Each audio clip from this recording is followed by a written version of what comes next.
Hi friends, welcome to PSC beginners. ഇന്നത്തെ നമ്മുടെ class കേരളത്തിലെ നദികളെക്കുറിച്ചുള്ള ഭാഗം 2 നമ്മൾ ഇന്നലെ ഏതിനെക്കുറിച്ചൊക്കെ പറഞ്ഞത്? പെരിയാറിനെ കുറിച്ചും ഭാരതപ്പുഴയെക്കുറിച്ചും പറഞ്ഞു. ഇന്നും നമ്മുടെ ബാക്കി നദികളെക്കുറിച്ച് കൂടി നോക്കാം. ഇനി അടുത്ത നദിയാണ് പമ്പാ നദി. കേരളത്തിലെ 3ാമത്തെ നീളം കൂടിയ നദിയാണ് പമ്പാ നദി എന്ന് പറയുന്നത്. ഇതിൻ്റെ നീളം എന്ന് പറയുന്നത് 176 കിലോമീറ്റർ ആണ്. പമ്പാ നദി ഉത്ഭവിക്കുന്നത് എവിടെ നിന്നാണ്? പുളിച്ചിമലയിൽ നിന്നാണ്. ഇടുക്കിയിലെ പുളിച്ചിമലയിൽ നിന്നാണ് നമ്മുടെ പമ്പാ നദി ഉത്ഭവിക്കുന്നത്. 176 കിലോമീറ്റർ ആണ് ഇതിൻ്റെ നീളം. കേരളത്തിലെ 3ാമത്തെ നീളം കൂടിയ നദി കൂടിയാണ് പമ്പാ നദി എന്ന് പറയുന്നത്. അതുപോലെ തന്നെ ദക്ഷിണ ഭഗീരഥി എന്നും തിരുവിതാംകൂറിന്റെ ജീവനാഡി എന്നും അറിയപ്പെടുന്ന നദി കൂടിയാണ് പമ്പാ നദി. എന്തുകൊണ്ടാണ് തിരുവിതാംകൂറിന്റെ ജീവനാഡി എന്നറിയപ്പെടുന്നത്? നമ്മുടെ നാട്ടുരാജ്യമായ തിരുവിതാംകൂറിലൂടെ ഒഴുകിയ ഏറ്റവും കൂടുതൽ നീളമുള്ള നദിയായതിനാലാണ് പമ്പാ നദിയെ തിരുവിതാംകൂറിന്റെ ജീവനാഡി എന്നറിയപ്പെടുന്നത്. പമ്പാ നദി പ്രാചീന കാലത്ത് അറിയപ്പെടുത്തിയിരുന്ന പേരെന്തായിരുന്നു? ബാരിസ് എന്നായിരുന്നു. പമ്പാ നദി പതിക്കുന്നത് വേമ്പനാട്ട് കായലിലാണ്. പമ്പയുടെ ദാനം എന്നറിയപ്പെടുന്ന പ്രദേശം ഏതാണ്? കുട്ടനാടാണ്. പമ്പാ നദി പത്തനംതിട്ട, ഇടുക്കി, ആലപ്പുഴ എന്നീ ജില്ലകളിലൂടെയാണ് ഒഴുകുന്നത്. പമ്പാ നദിയിലെ പ്രധാന വെള്ളച്ചാട്ടങ്ങൾ ഏതൊക്കെയാണ്? പെരുന്തേനരുവി വെള്ളച്ചാട്ടമാണ്. ഇത് പത്തനംതിട്ടയിലാണുള്ളത്. അപ്പോൾ പമ്പാ നദിയിലെ പ്രധാന വെള്ളച്ചാട്ടമായ പെരുന്തേനരുവി വെള്ളച്ചാട്ടം ഉള്ളത് പത്തനംതിട്ടയിലാണ്. അതുപോലെ തന്നെ പമ്പാ നദിയിൽ സ്ഥിതി ചെയ്യുന്ന ഡാമുകൾ ഏതൊക്കെയാണ്? ശബരി ഡാം, കക്കാട് ഡാം എന്നിവയാണ്. ശബരി ഡാം, കക്കാട് ഡാം എന്നിവയാണ് പമ്പാ നദിയിൽ സ്ഥിതി ചെയ്യുന്ന ഡാമുകൾ എന്ന് പറയുന്നത്. അതുപോലെ തന്നെ മരാമൺ കൺവെൻഷൻ നടക്കുന്നതും പമ്പാ നദീ തീരത്താണ്. മരാമൺ കൺവെൻഷൻ മാത്രമല്ല, ചെറുകോൽപ്പുഴ ഹിന്ദുമത സമ്മേളനം നടക്കുന്നതും പമ്പാ നദീ തീരത്താണ്. പമ്പാ നദിയിലെ വള്ളംകളികൾ ഏതൊക്കെയാണ്? ആറന്മുള ഉത്രട്ടാതി വള്ളംകളി, ചമ്പക്കുളം മൂലം വള്ളംകളി, രാജീവ് ഗാന്ധി ട്രോഫി വള്ളംകളി. അതുകൂടാതെ തിരുനാൾ വള്ളംകളി എന്നറിയപ്പെടുന്ന നീരേറ്റുപുറം വള്ളംകളി നടക്കുന്നതും പമ്പാ നദിയിൽ തന്നെയാണ്. അതുപോലെ ശബരിമല, എടുത്തുപള്ളി എന്നീ തീർത്ഥാടന കേന്ദ്രങ്ങൾ സ്ഥിതി ചെയ്യുന്നതും പമ്പാ നദീ തീരത്താണ്. പമ്പാ നദിയുടെ പ്രധാന പോഷക നദികൾ ഏതൊക്കെയാണ്? അച്ചൻകോവിലാർ, കക്കിയാറ്, കല്ലാറ്, അഴുതയാറ്, മണിമലയാർ എന്നിവയൊക്കെയാണ് പമ്പാ നദിയുടെ പ്രധാന പോഷക നദികൾ എന്ന് പറയുന്നത്. അതുപോലെ തന്നെ വേദകാലഘട്ടത്തിന് മുമ്പുണ്ടായിരുന്ന ദ്രാവിഡ ആരാധനയുടെ ഭാഗമായ മൺശില്പങ്ങൾ കണ്ടെത്തിയ സ്ഥലം കൂടി, നദീതീരം കൂടിയാണ് പമ്പാ നദി. മൺശില്പങ്ങളാണ് കേട്ടോ. പമ്പാ നദിയെ മാലിന്യമുക്തമാക്കാൻ കേന്ദ്ര സർക്കാർ നാഷണൽ കൺസർവേഷൻ പ്ലാൻ പ്രകാരം ആരംഭിച്ച പദ്ധതിയാണ് പമ്പ ആക്ഷൻ പ്ലാൻ എന്ന് പറയുന്നത്. അപ്പോൾ നമ്മൾ പമ്പാ നദിയെക്കുറിച്ച് പറഞ്ഞു. ഏറ്റവും നീളം കൂടിയ 3ാമത്തെ നദിയാണ്. 176 കിലോമീറ്റർ ആണ് ഇതിൻ്റെ ദൂരം എന്ന് പറഞ്ഞു. ദക്ഷിണ ഭഗീരഥി എന്നറിയപ്പെടുന്ന നദി കൂടിയാണ്. തിരുവിതാംകൂറിന്റെ ജീവനാഡി എന്നറിയപ്പെടുന്നു. പ്രാചീന കാലത്ത് ബാരിസ് എന്നാണ് ഇത് അറിയപ്പെട്ടിരുന്നത്. വേമ്പനാട്ട് കായലിലാണ് പതിക്കുന്നത്. പമ്പയുടെ ദാനമാണ് കുട്ടനാട് എന്ന് പറയുന്നത്. പത്തനംതിട്ട, ഇടുക്കി, ആലപ്പുഴ എന്നീ ജില്ലകളിലൂടെ ഒഴുകുന്ന നദിയാണ് പമ്പാ നദി. പമ്പാ നദിയിലെ വെള്ളച്ചാട്ടമാണ് പെരുന്തേനരുവി വെള്ളച്ചാട്ടം എന്ന് പറഞ്ഞു. അതുപോലെ പമ്പാ നദിയിലെ ഡാമുകളാണ് ശബരി ഡാം, കക്കാട് ഡാം എന്ന് പറഞ്ഞു. മരാമൺ കൺവെൻഷനും ചെറുകോൽപ്പുഴ ഹിന്ദുമത സമ്മേളനം നടക്കുന്നത് പമ്പാ നദിയുടെ തീരത്താണെന്ന് പറഞ്ഞു. പമ്പാ നദിയിലെ വള്ളംകളിയാണ് ആറന്മുള ഉത്രട്ടാതി വള്ളംകളി, ചമ്പക്കുളം മൂലം വള്ളംകളി, രാജീവ് ഗാന്ധി ട്രോഫി വള്ളംകളി, അതുപോലെ നീരേറ്റുപുറം വള്ളംകളി എന്നിവ. അതുപോലെ പമ്പാ നദിയുടെ തീരത്തുള്ള പ്രധാന തീർത്ഥാടന കേന്ദ്രങ്ങളാണ് ശബരിമലയും എടുത്തുപള്ളി എന്നും പറയുന്നത്. പമ്പാ നദിയുടെ പ്രധാന പോഷക നദികളാണ് അച്ചൻകോവിലാർ, കക്കിയാറ്, കല്ലാറ്, അഴുതയാറ്, മണിമലയാർ എന്നിവ. വേദകാലഘട്ടത്തിന് മുമ്പുണ്ടായിരുന്ന ദ്രാവിഡ ആരാധനയുടെ ഭാഗമായി മൺശില്പങ്ങൾ കണ്ടെത്തിയ കേരളത്തിലെ നദീതീരം എന്ന് പറയുന്നതും പമ്പാ നദീതീരമാണ്. പമ്പാ നദിയെ മാലിന്യമുക്തമാക്കാൻ കേന്ദ്ര സർക്കാർ നാഷണൽ റിവർ കൺസർവേഷൻ പ്ലാൻ പ്രകാരം ആരംഭിച്ച പദ്ധതിയാണ് പമ്പ ആക്ഷൻ പ്ലാൻ എന്ന് പറയുന്നത്. അടുത്തത് ചാലിയാർ. കേരളത്തിലെ ഏറ്റവും നീളം കൂടിയ 4ാമത്തെ നദിയാണ് ചാലിയാർ എന്ന് പറയുന്നത്. 169 കിലോമീറ്റർ ആണ് ഇതിൻ്റെ നീളം. ഇതിൻ്റെ ഉത്ഭവസ്ഥാനം വയനാട്ടിലെ ഇളമ്പരേരി കുന്നുകളിൽ നിന്നാണ്. മലപ്പുറം, കോഴിക്കോട്, വയനാട് എന്നിവയിലൂടെയാണ് ചാലിയാർ ഒഴുകുന്നത്. അപ്പോൾ ചാലിയാർ ഒഴുകുന്നത് ഏത് ജില്ലകളിലൂടെയാണ്? മലപ്പുറം, കോഴിക്കോട്, വയനാട് എന്നീ ജില്ലകളിലൂടെ ഒഴുകുന്ന നദിയാണ്. ചാലിയാർ ബേപ്പൂരിൽ വെച്ചിട്ടാണ് അറബിക്കടലിൽ പതിക്കുന്നത്. ചാലിയാറിനെ തന്നെയാണ് ബേപ്പൂർ പുഴ, പൊൻപുഴ, തൂലിക നദി, നിലമ്പൂർ പുഴ എന്നൊക്കെ അറിയപ്പെടുന്നതും ചാലിയാറിനെ തന്നെയാണ്. നമ്മുടെ ചാലിയാറിന്റെ തീരത്താണ് സ്വർണ്ണ നിക്ഷേപം കണ്ടെത്തിയിട്ടുള്ളതും ചാലിയാറിന്റെ തീരത്താണ്. അതുപോലെ ചാലിയാറിന്റെ തീരത്ത് സ്ഥിതി ചെയ്യുന്ന പട്ടണമാണ് ഫറൂഖ് പട്ടണം എന്ന് പറയുന്നത്. മലിനീകരണത്തിൽ 1ാം സ്ഥാനമുള്ള നദിയാണ് ചാലിയാർ എന്ന് പറഞ്ഞത്. അതുപോലെ തന്നെ നമ്മൾ കഴിഞ്ഞ ക്ലാസ്സിൽ പറഞ്ഞിരുന്നു പെരിയാറും അതുപോലെ മലിനീകരണം നേരിടുന്ന ഏറ്റവും നീളം കൂടിയ നദിയാണെന്ന് പറഞ്ഞു. അതേപോലെ കേരളത്തിൽ വായുജല മലിനീകരണത്തിനെതിരെ നടന്ന ആദ്യ സംഘടിത പ്രക്ഷോഭം ചാലിയാർ പ്രക്ഷോഭമാണ്. അതിന്റെ നേതാവാണ് KA റഹ്മാൻ എന്നവർ. ചാലിയാർ മലിനീകരണത്തിന് കാരണമായ ഫാക്ടറി ഏതാണ്? ഗോളിയോർ റയോൺസ് ഫാക്ടറിയാണ്, മാവൂറിലാണ്. കുഞ്ഞാലിമരക്കാർ ട്രോഫി വള്ളംകളി നടക്കുന്നത് ചാലിയാറിലാണ്. നിലമ്പൂർ തേക്കിൻകാട്ടിലൂടെ ഒഴുകുന്ന നദിയാണ് ചാലിയാർ. അപ്പോൾ ഇതാണ് ചാലിയാറിനെ കുറിച്ച്, ഇതൊക്കെയാണ് പറയാനുള്ളത്. മലപ്പുറം, കോഴിക്കോട്, വയനാട്ടിലൂടെ ഒഴുകുന്നു. 169 കിലോമീറ്റർ ആണ് ഇതിന്റെ നീളം എന്ന് പറയുന്നത്. വയനാട്ടിലെ ഇളമ്പരേരി കുന്നുകളിൽ നിന്നാണ് ഇതിന്റെ ഉത്ഭവം. ബേപ്പൂർ പുഴ, പൊൻപുഴ, തൂലിക നദി, നിലമ്പൂർ പുഴ എന്നൊക്കെ അറിയപ്പെടുന്നത് ചാലിയാറാണ്. സ്വർണ്ണ നിക്ഷേപം കണ്ടെത്തിയിട്ടുള്ള നദി ചോദിച്ചാലും അത് ചാലിയാറാണ്. മലിനീകരണത്തിൽ 1ാം സ്ഥാനത്തുള്ള നദിയാണ്. കുഞ്ഞാലിമരക്കാർ ട്രോഫി വള്ളംകളി നടക്കുന്നത് ചാലിയാറിലാണ്. അടുത്തത് ചാലക്കുടി പുഴ. കേരളത്തിലെ 5ാമത്തെ നീളം കൂടിയ നദിയാണ് ചാലക്കുടി പുഴ എന്ന് പറയുന്നത്. ഏകദേശം നീളം 146 കിലോമീറ്റർ ആണ്. ചാലക്കുടി പുഴയുടെ ഉത്ഭവസ്ഥാനം ആനമലയിൽ നിന്നാണ്. ജൈവ വൈവിധ്യം ഏറ്റവും കൂടുതലുള്ള നദിയാണ് ചാലക്കുടി പുഴ എന്ന് പറയുന്നത്. അപ്പോൾ ചാലക്കുടി പുഴയിലെ പ്രസിദ്ധമായ വെള്ളച്ചാട്ടങ്ങൾ ഏതൊക്കെയാണ്? അതിരപ്പള്ളി, വാഴച്ചാല്, പെരിങ്ങൽകൂത്ത് എന്നിവയാണ്. കേരളത്തിലെ ഏറ്റവും വലിയ വെള്ളച്ചാട്ടമാണ് അതിരപ്പള്ളി വെള്ളച്ചാട്ടം എന്ന് പറയുന്നത്. കേരളത്തിലെ ഏക ഓസ്ബോ തടാകം സ്ഥിതി ചെയ്യുന്നത് എവിടെയാണ്? ചാലക്കുടി പുഴയിലാണ്. വെന്തല ഓസ്ബോ തടാകമാണത്. ജലസേചനത്തിനായി ചാലക്കുടി പുഴയിൽ നിർമ്മിച്ചിരിക്കുന്ന ഡാമാണ് തുമ്പൂർമുഴി ഡാം എന്ന് പറയുന്നത്. അപ്പോൾ തുമ്പൂർമുഴി ഡാം എവിടെയാണ്? ചാലക്കുടി പുഴയിലാണ്. മലിനീകരണം കുറഞ്ഞ നദിയാണ് ചാലക്കുടി പുഴ എന്ന് പറയുന്നത്. ചാലക്കുടി പുഴയിലെ പ്രധാന ജലവൈദ്യുത പദ്ധതികളാണ് ഷോളയാർ ജലവൈദ്യുത പദ്ധതിയും പെരിങ്ങൽകൂത്ത് ജലവൈദ്യുത പദ്ധതി എന്നിവ. ചാലക്കുടി പുഴ എറണാകുളത്ത് വെച്ചിട്ട് പെരിയാറുമായി ചേർന്ന് പിന്നീട് അവ ഒഴുകി കൊടുങ്ങല്ലൂർ കായലിൽ പതിക്കുന്നുണ്ട്. അതിനുശേഷം അറബിക്കടലിൽ. അപ്പോൾ ചാലക്കുടി പുഴ കൊടുങ്ങല്ലൂർ കായലിൽ പതിക്കുന്നുണ്ട്. പറമ്പിക്കുളം, കൂരിയാർകുട്ടി, ഷോളയാർ, കാരപ്പാറ, ആനക്കയം എന്നീ പുഴകൾ ചേർന്ന് രൂപം കൊള്ളുന്ന നദിയാണ് ചാലക്കുടി പുഴ. അപ്പോൾ ചാലക്കുടി പുഴ രൂപം കൊള്ളുന്ന എങ്ങനെയാണ്? പറമ്പിക്കുളം, കൂരിയാർകുട്ടി, ഷോളയാർ, കാരപ്പാറ, ആനക്കയം എന്നീ പുഴകൾ ചേർന്നുകൊണ്ടാണ്. ഇനി കടലുണ്ടി പുഴയെ കുറിച്ച് നോക്കാം. കേരളത്തിലെ 6ാമത്തെ നീളം കൂടിയ നദിയാണ് കടലുണ്ടി പുഴ എന്ന് പറയുന്നത്. 130 കിലോമീറ്റർ ആണ് കടലുണ്ടി പുഴയുടെ നീളം. ഇത് ഉത്ഭവിക്കുന്നത് ചേരക്കൊമ്പൻ മലയിൽ നിന്നാണ്. മലപ്പുറം, കോഴിക്കോട് ജില്ലകളിലൂടെയാണ് കടലുണ്ടി പുഴ ഒഴുകുന്നത്. ഒലിപ്പുഴ, വെളിയാർ എന്നിവ കടലുണ്ടി പുഴയുടെ പോഷക നദികളാണ്. കരിമ്പുഴ എന്നറിയപ്പെടുന്നതും കടലുണ്ടി പുഴയാണ്. ഇനി നെയ്യാറ്. കേരളത്തിലെ ഏറ്റവും തെക്കേ അറ്റത്തെ നദിയാണ് നെയ്യാർ എന്ന് പറയുന്നത്. 56 കിലോമീറ്റർ ആണ് ഇതിന്റെ നീളം.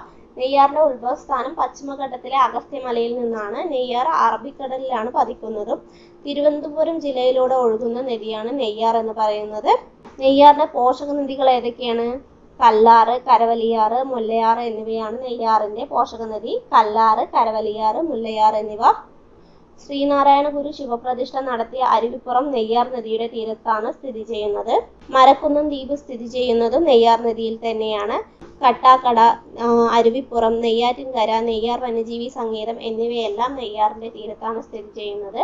അടുത്തത് നമുക്ക് മഞ്ചേശ്വരം പുഴയെക്കുറിച്ച് നോക്കാം. കേരളത്തിലെ ഏറ്റവും ചെറിയ നദിയാണ് മഞ്ചേശ്വരം പുഴ. 16 കിലോമീറ്റർ മാത്രമാണ് ഇതിന്റെ നീളം.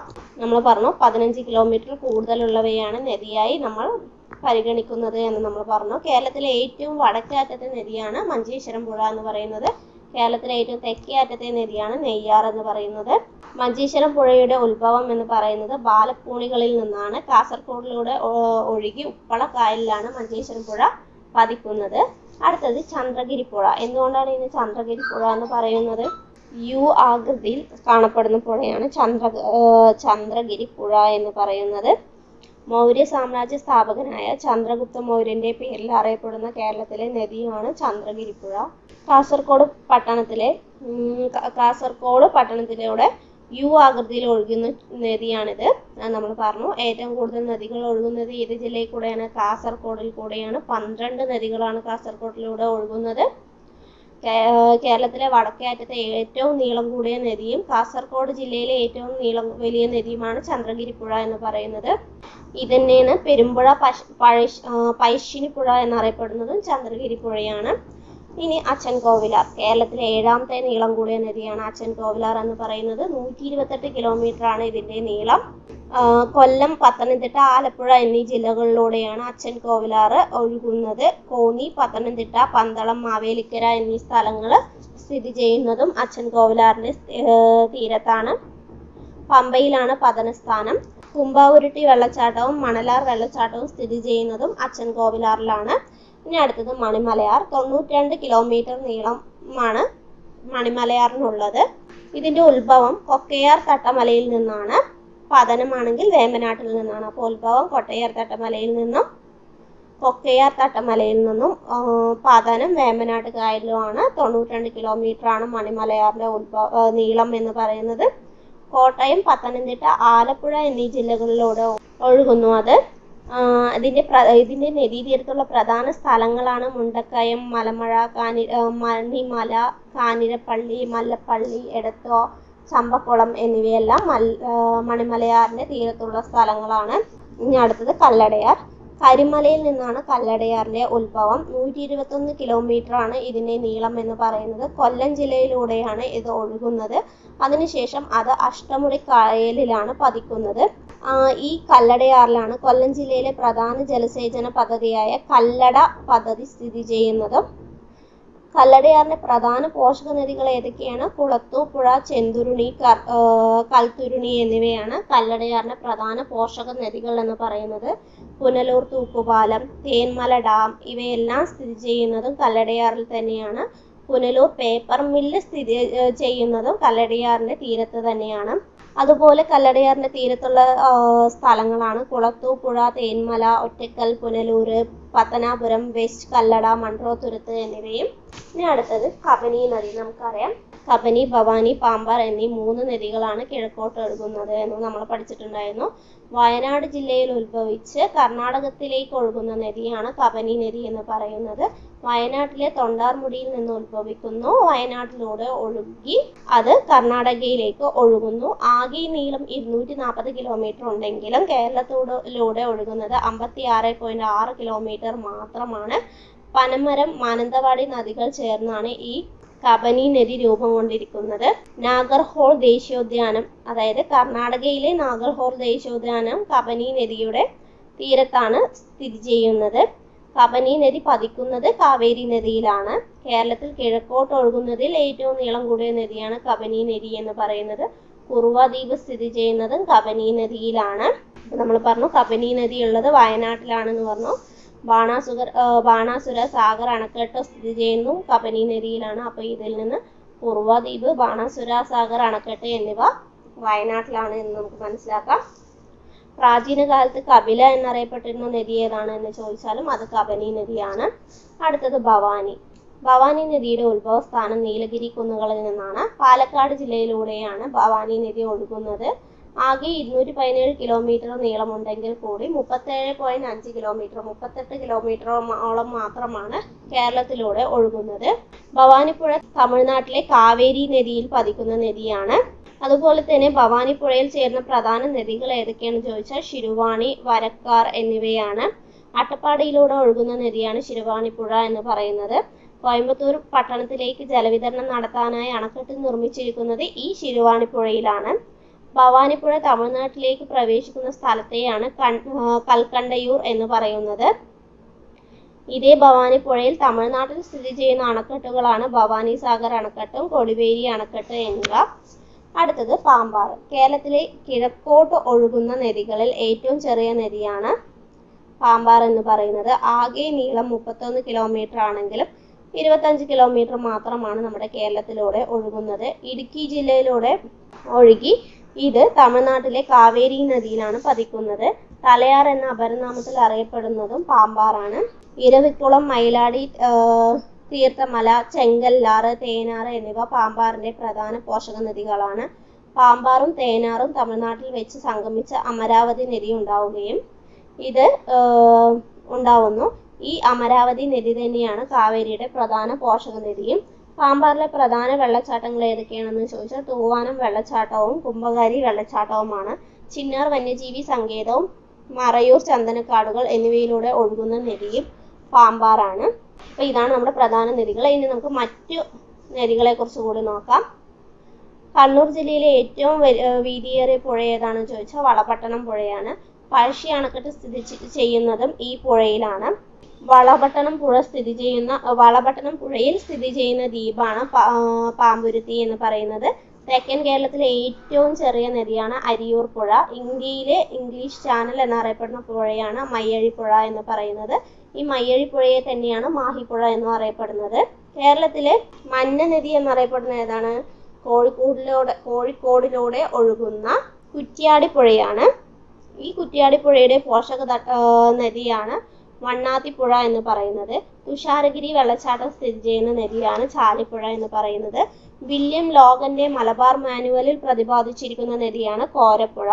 OV വിജയന്റെ ഗുരുസാഗരം എന്ന കൃതിയിൽ പ്രതിപാദിച്ചിരിക്കുന്ന നദിയാണ് തൂതപ്പുഴ എന്ന് പറയുന്നത്. അതുപോലെ തന്നെ SK പൊറ്റക്കാടിന്റെ നാടൻ പ്രേമം എന്ന കൃതിയിൽ പ്രതിപാദിച്ചിരിക്കുന്ന നദി ഇരവഴിഞ്ഞിപ്പുഴയാണ്. ബുക്കർ സമ്മാനം നേടിയ അരുന്ധതി റോയുടെ ഗോഡ് ഓഫ് സ്മോൾ തിങ്സ് എന്ന കൃതിയിൽ പരാമർശിച്ചിരിക്കുന്ന നദി മീനച്ചിലാറാണ്. അപ്പോൾ പറയാം, വില്യം ലോഗന്റെ മലബാർ മാനുവലിൽ പ്രതിപാദിച്ചിരിക്കുന്നത് കോരപ്പുഴയും OV വിജയന്റെ ഗുരുസാഗരത്തിൽ പ്രതിപാദിച്ചിരിക്കുന്നത് തൂതപ്പുഴയും SK പൊറ്റക്കാടിന്റെ നാടൻ പ്രേമത്തിൽ പ്രതിപാദിച്ചിരിക്കുന്നത് ഇരുവഴിഞ്ഞിപ്പുഴയും പിന്നെ ബുക്കർ സമ്മാനം ലഭിച്ച അരുന്ധതി റോയുടെ ഗോഡ് ഓഫ് സ്മോൾ തിങ്സ് എന്നിലയിൽ പരാമർശിച്ചിരിക്കുന്നത് മീനച്ചിലാറുമാണ്. അതുപോലെ തുഷാരഗിരി വെള്ളച്ചാട്ടം സ്ഥിതി ചെയ്യുന്ന നദിയാണ് ചാലിപ്പുഴ എന്ന് നമ്മൾ പറഞ്ഞു. പരവൂർ കായൽ പതിക്കുന്ന നദിയാണ് ഇത്തിക്കര പുഴ എന്ന് പറയുന്നത്. കേരളത്തിലെ ഏറ്റവും തെക്കേ അറ്റത്തെ നദിയാണ് നെയ്യാറ്. 56 കിലോമീറ്ററാണ് ഇതിന്റെ നീളം എന്ന് പറഞ്ഞു. നെയ്യാറിലാണ് നമ്മൾ ശ്രീനാരായണ ഗുരു ശിവപ്രതിഷ്ഠ നടത്തിയത് എന്ന് പറഞ്ഞു. കിളിയാറിന്റെ തീരത്തിൽ സ്ഥിതി ചെയ്യുന്ന പ്രസിദ്ധ തീർത്ഥാടന കേന്ദ്രമാണ് ആറ്റുകാൽ ക്ഷേത്രം എന്ന് പറയുന്നത്. കേരളത്തിൽ ഏറ്റവും മലിനീകരണം കുറഞ്ഞ നദി കുന്തിപ്പുഴയും മലിനീകരണം കൂടിയ നദി ചാലിയാറുമാണ്. കർണാടകയിൽ ഉത്ഭവിച്ച് കേരളത്തിലെ ഒഴുകുന്ന നദി ഏതാണ്? വളപട്ടണം നദിയാണ്. മൗര്യ സാമ്രാജ്യത്തിന്റെ സ്ഥാപകനായ ചന്ദ്രഗുപ്ത മൗര്യന്റെ പേരിൽ അറിയപ്പെടുന്ന കേരളത്തിലെ നദിയാണ് ചന്ദ്രഗിരി പുഴ എന്ന് പറയുന്നത്. നമ്മൾ പറഞ്ഞു കാസർഗോഡിലൂടെയാണ് ഒഴുകുന്നത് എന്ന് നമ്മൾ പറഞ്ഞിട്ടുണ്ടായിരുന്നു. അതുപോലെ കല്ലടയാറിന്റെ പതന സ്ഥാനം എവിടെയാണെന്ന് ചോദിച്ചാൽ അഷ്ടമുടി കായലിലാണ് കല്ലടയാറിന്റെ പതന സ്ഥാനം എന്ന് പറയുന്നത്. പാലരുവി വെള്ളച്ചാട്ടം സ്ഥിതി ചെയ്യുന്നത് എവിടെയാണ്? കല്ലട നദിയിലാണ്. മീനച്ചിലാറിന്റെ തീരത്ത് സ്ഥിതി ചെയ്യുന്ന പട്ടണമാണ് കോട്ടയം. പുനലൂർ തൂക്കുപാലം സ്ഥിതി ചെയ്യുന്ന നദിയാണ് കല്ലടയാറ്. പാലരുവി വെള്ളച്ചാട്ടം സ്ഥിതി ചെയ്യുന്നത് കല്ലട നദിയിലാണ്, കൊല്ലത്താണ്. തുഷാരഗിരി വെള്ളച്ചാട്ടം സ്ഥിതി ചെയ്യുന്ന നദി ചാലിപ്പുഴയിലാണ്. കിളിയാറിന്റെ തീരത്ത് സ്ഥിതി ചെയ്യുന്ന പ്രസിദ്ധ തീർത്ഥാടന കേന്ദ്രമാണ് ആറ്റുകാൽ ക്ഷേത്രം. അത് നമ്മൾ പറഞ്ഞായിരുന്നു. മീനച്ചിലാറിന്റെ തീരത്ത് സ്ഥിതി ചെയ്യുന്ന പട്ടണം ഏതാണ്? കോട്ടയമാണ്. അതുപോലെ ധർമ്മടം തുരുത്ത് സ്ഥിതി ചെയ്യുന്ന പുഴ ഏതാണ്? അഞ്ചരക്കണ്ണി പുഴയാണ്. വളപട്ടണം നദി ഉത്ഭവിക്കുന്നത് ബ്രഹ്മഗിരി കുന്നുകളിൽ നിന്നാണ്. അപ്പോൾ വളപട്ടണം നദി ഉത്ഭവിക്കുന്നത് എവിടെ നിന്നാണെന്ന് ചോദിച്ചാൽ ബ്രഹ്മഗിരി കുന്നുകളിൽ നിന്നാണ്. അതുപോലെ കിഴക്കോട്ട് ഒഴുകുന്ന നദിയാണ് കബനി, പാമ്പാർ, ഭവാനി എന്ന് പറഞ്ഞു. ഇനി കേരളത്തില് തിരുവനന്തപുരത്തോടെ ഒഴുകുന്ന നദികൾ ഏതൊക്കെയാണെന്ന് ചോദിച്ചാൽ കരമന നദി, നെയ്യാറ്, വാമനപുരം നദി, കിള്ളിയാർ എന്നിവയാണെന്ന് നമ്മൾ പറഞ്ഞു. കാസർഗോഡ് കൂടെയാണ് ഏറ്റവും കൂടുതൽ നദികൾ ഒഴുകുന്നു. 12 നദികൾ ഒഴുകുന്നുണ്ടെന്ന് പറഞ്ഞു. ചന്ദ്രഗിരി പുഴ, മഞ്ചേശ്വരം നദി, കവായി നദി, ഉപ്പള, ചിറ്റാരി നദി, ശിരിയ, കരിയങ്കോട് നദി, കുമ്പള, മോഗ്രൽ നദി എന്നിവയെല്ലാം കാസർഗോഡ് കൂടി ഒഴുകുന്ന നദികളാണ്. അതുപോലെ പാലക്കാട് കൂടെ ഒഴുകുന്ന നദി ഏതൊക്കെയാണ്? ഭാരതപ്പുഴ, കൽപ്പാത്തിപ്പുഴ, ഗായത്രിപ്പുഴ, കണ്ണാടിപ്പുഴ, തൂതപ്പുഴ, ഭവാനി, കരിമ്പുഴ, ശിരുവാണി, കുന്തിപ്പുഴ എന്നിവയെല്ലാം പാലക്കാടുകളിലൂടെ ഒഴുകുന്ന നദിയാണ്. അപ്പോൾ അങ്ങനെ ചോദിച്ചിട്ട് ഏത് നദി പാലക്കാടുകളിലൂടെ ഒഴുകുന്ന നദി ഏതല്ലാത്തത് എന്ന് ചോദിച്ചാൽ നമ്മൾ അറിഞ്ഞിരിക്കണം. ഇത് ചോദിച്ചിട്ടുണ്ട്, പാലക്കാടിലൂടെ ഒഴുകുന്ന നദി അല്ലാത്തത് ഏതെന്ന്. ഭാരതപ്പുഴ, കൽപ്പാത്തിപ്പുഴ, ഗായത്രിപ്പുഴ, കണ്ണാടിപ്പുഴ, തൂതപ്പുഴ, ഭവാനിപ്പുഴ, കരിമ്പുഴ, ശിരുവാണിപ്പുഴ, കുന്തിപ്പുഴ എന്നിവയെല്ലാം പാലക്കാട് കൂടി ഒഴുകുന്നതാണ്. കൊല്ലത്ത് കൂടെ ഒഴുകുന്ന ഏതൊക്കെയാണ്? കല്ലട, ഇത്തിക്കരയാറ്, പള്ളിക്കൽ നദി എന്നിവയാണ്. പത്തനംതിട്ടയിലൂടെയാണ് പമ്പ, അച്ചൻകോവിലാറ്, മണിമലയാറ്, പള്ളിക്കൽ നദി എന്നിവ ഒഴുകുന്നത്. അപ്പോൾ പള്ളിക്കൽ നദി തന്നെയാണ് കൊല്ലത്തിലൂടെയും പത്തനംതിട്ടയിലൂടെയും ഒഴുകുന്നുണ്ട്. ആലപ്പുഴയിലൂടെ ഒഴുകുന്ന ഏതാണ്? മണിമലയാർ, പമ്പ, അച്ചൻകോവിലാർ എന്നിവയും. കോട്ടയത്തിലൂടെയാണ് മീനച്ചിലാറ്, മൂവാറ്റുപുഴ, മണിമലയാർ എന്നിവ ഒഴുകുന്നത്. ഇടുക്കിയിലൂടെ ഏതൊക്കെ ഒഴുകുന്നത്? പെരിയാറ്, തൊടുപുഴയാറ്, പാമ്പാറ് എന്നിവയാണ്.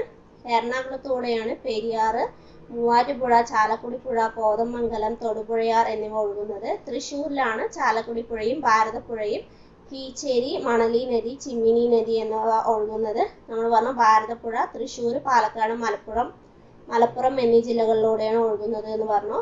മലപ്പുറത്ത് കൂടി ചാലിയാറ്, കടലുണ്ടിപ്പുഴ, ഭാരതപ്പുഴ, തിരൂർ പുഴ, പുരമ്പറമ്പൻ നദി, ഞാറാണിപ്പുഴ എന്നിവയെല്ലാം മലപ്പുറത്തിലൂടെ ഒഴുകുന്നതാണ്.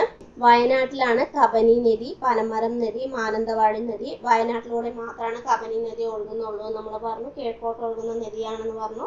കണ്ണൂരിലൂടെയാണ് വളപട്ടണം നദി, കുപ്പം നദി, അഞ്ചരക്കണ്ടി നദി, ഭവാനി നദി എന്നിവ ഒഴുകുന്നത് എന്ന് നമ്മൾ പറഞ്ഞിട്ടുണ്ടായിരുന്നു. പാമ്പാർ പതിക്കുന്നത് എവിടെയാണെന്നാണ് പറഞ്ഞത്? കാവേരി നദിയിലാണെന്ന് പറഞ്ഞു. ഭവാനി നദി പതിക്കുന്നത് കാവേരി നദിയിൽ തന്നെയാണെന്ന് പറഞ്ഞു. ഈ 3 നദികളും കിഴക്കോട്ടേക്ക് ഒഴുകുന്ന നദികളാണ് പറഞ്ഞു. ആറളം വന്യജീവി സങ്കേതത്തിലൂടെ ഒഴുകുന്ന നദി ഏതാണ്? ചീങ്കണ്ണിപ്പുഴയാണ്. തട്ടേക്കാട് പക്ഷി സങ്കേതത്തിലൂടെ ഒഴുകുന്നത് പെരിയാറും. സൈലന്റ് വാലിയിലൂടെ ഒഴുകുന്നത് കുന്തിപ്പുഴയുമാണ്. ചിമ്മിനി വന്യജീവി സങ്കേതത്തിലൂടെ ഒഴുകുന്നതാണ് കുറുമാലിപ്പുഴ എന്ന് പറയുന്നത്. കുമരകം പക്ഷി സങ്കേതത്തിലൂടെ ഒഴുകുന്ന നദിയാണ് കവനാർ എന്ന് പറയുന്നത്. നിലമ്പൂർ തേക്കിൻ കാടുകളിലൂടെ ഒഴുകുന്ന നദി ഏതാണെന്നാണ് നമ്മൾ പറഞ്ഞത്? ചാലിയാറാണ്.